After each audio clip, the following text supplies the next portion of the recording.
This male student sprayed insecticide in a school corridor, not to get insect, but as a prank on people. This happened on June 30th, 2025, 11 AM in Japan at the Sagami Koyokan High School in the Kanagawa Prefecture, Japan, once again.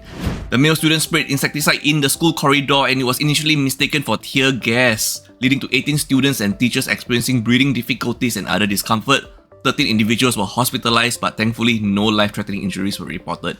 The student was apprehended by a teacher and handed over to the police, and he confessed that the act was intended as a prank. But who's laughing now? Authorities are analysing the substance and investigating the student's motives, with further actions pending the investigation's outcome.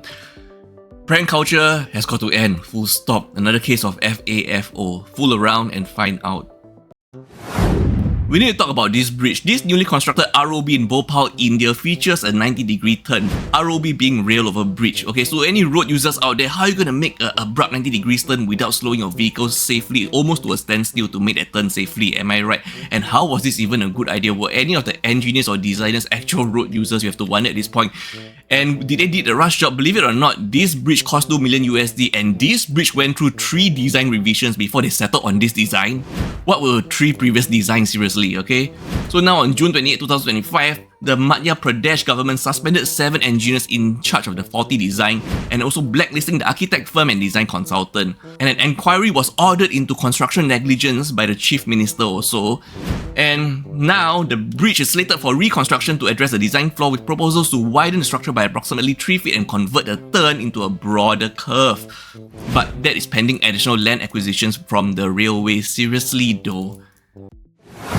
We now have a brief update on the Jarrett T. leakage case that we covered yesterday. So now NUS issued a statement on FB clarifying there are no records that this individual has ever been or is currently a student of NUS. He has no affiliation with this university.